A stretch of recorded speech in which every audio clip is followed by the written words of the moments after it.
তো গাইস বৃষ্টি বৃষ্টি ওয়েদার, বৃষ্টি নামবে নামবে করছে কিন্তু বৃষ্টি নামছে না। তো আমি যাচ্ছি এখন সিনেমা দেখতে।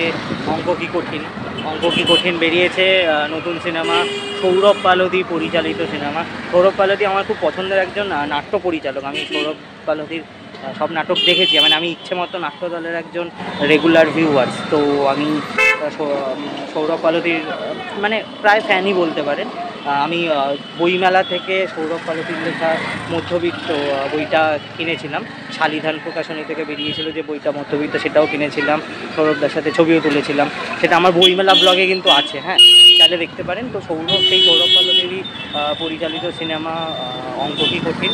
তো আজকে আমি দেখতে যাব নন্দনে, শো রয়েছে, টিকিট কাটা হয়ে গেছে। তো চলো যাওয়া যাক। তো আমি নন্দন চলে এসেছি। এই যে নন্দন, ভালোই ভিড় আছে, দুপুরবেলার শো। আর এখানে একটা কাট আউট দেখতে পেয়ে গেছি, তো চলো কাট আউটটার সামনে যাব, গিয়ে ছবি তুলবো। আর এই যে নন্দন, আজকে নন্দন এই সিনেমাটা দেখবো, অঙ্ক কি কঠিন, সৌরভ পালদি পরিচালিত, পার্ণ মিত্র অভিনীত সিনেমা। আর 3টে বাচ্চা ছেলে মেয়ে রয়েছে, ওদের নাম ঠিক জানি না, এমনি পার্ণ মিত্র রয়েছে, শঙ্কর দেবনাথ রয়েছেন, তো এরা রয়েছে। আর এই 3টে বাচ্চা ছেলে মেয়ে রয়েছে। তো অঙ্ক কি কঠিন দেখবো।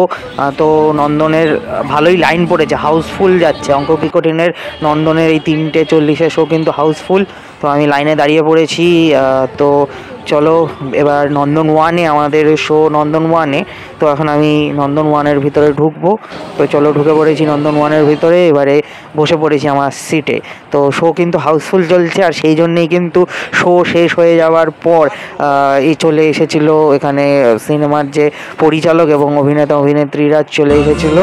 তো এই সিনেমাটা শেষ হলো, আর হঠাৎ দিকে আলো জ্বলে উঠলো, আর এখানে পরিচালক চলে এসেছেন, বাকি কলাকুশলীরাও চলে এসেছে। তো চলো শুনে নেওয়া যাক তারা কি বলছে, শুনে নি। এই অবস্থা ভর্তি সোমবার মঙ্গলবার। আচ্ছা লাইটটা দেওয়া যাবে, একটু লাইটটা দেবে দাদা। যাই হোক লাইট দিতে দিতেই বলি, প্রত্যেকে ছবিটার ব্যাপারে ভালো মন্দ যা মন যা চাইছে লিখবেন। এবং বুক মাই শো থেকে তো অনেকে টিকিট কেটেছেন, সেইখানে গিয়ে যদি একটু ওই রেটিং করে দেওয়া যায়, ওরা তাহলে একটু ওপরে দেখায়। এই যে বড় আমাদের ঢাল নেই, তলোয়ার নেই, কিচ্ছু নেই, এই বড় বড় ঝড়ের মাঝে আমরা এরকম ছবি নিয়ে টিকে থাকতে চাই আপনাদের ভরসায়। আপনারা টিকিয়ে রাখবেন তো এই ছবি?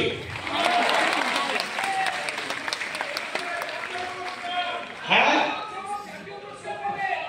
কি কি এই যে আপনি বললেন আমরা জাতীয় পুরস্কার পেয়ে গেছি, আমার আর কিছু চাই না। আপনি বললেন আপনারা ভালোবাসা দিলে আমার জাতীয় পুরস্কার, ব্যাস আর কিচ্ছু লাগবে না। শুধু আপনারা বলবেন সবাইকে যাতে একটু ছড়ায় আর কি। আচ্ছা একটু আলাপ করিয়ে দিই, প্রসূন শাহরুখ হিসেবে যাকে দেখলেন,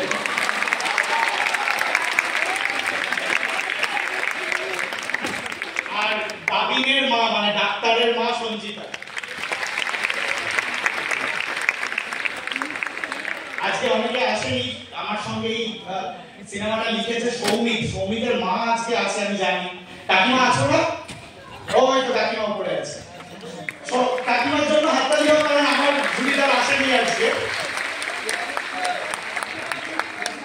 একটু সবাইকে প্লিজ বলবেন, কারণ আমাদের সত্যি বাইরে বেরিয়ে দেখেছেন কোনো বড় হোর্ডিং নেই। দেখতে পেয়েছেন কোনো হোর্ডিং নেই, সব হলে ছোট ছোট একটা করে ফ্লেক্স দেওয়া আছে, শুধু সেইটুকুই। আর আপনারা প্রত্যেকে এক একজন হোর্ডিং, আমি বিশ্বাস করি প্রত্যেকে এক একজন বিজ্ঞাপন, বিশাল বড় বড়। মানুষকে বললে এর থেকে বড় বিজ্ঞাপনের প্রয়োজন হয় বলে আমি মনে করি না। ব্যাস এইটুকু আমার চাহিদা, আমি ভিক্ষা চেয়ে নিচ্ছি আপনাদের কাছে, সেটা একটু পৌঁছে দেবেন মানুষের কাছে, তাহলে এই ধরনের ছবি বাঁচানো যাবে, না হলে যাবে না। বড় ঝড় চলে আমরা উড়ে যাবো। হ্যাঁ thank you very much, thank you. আমরা এটা সিনেমা বানাইনি, আমরা মনে করি আমরা এটা সিনেমা বানাইনি, আমাদের যেটা বলার ইচ্ছে ছিল সেইটুকু আমরা একটা ফিকশন ফর্মে আপনাদের সামনে দেখিয়েছি। ব্যাস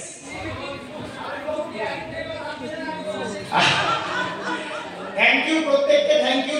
সকলে খুব ভালো থাকবেন, এবং প্লিজ প্রত্যেকে এইটুকু আমাদেরকে একটা রিটার্ন গিফট হিসেবে দেবেন, যে সবাই গিয়ে একটু সবাইকে বলবেন, ব্যাস তাহলে আমাদের কিছু লাগবে না।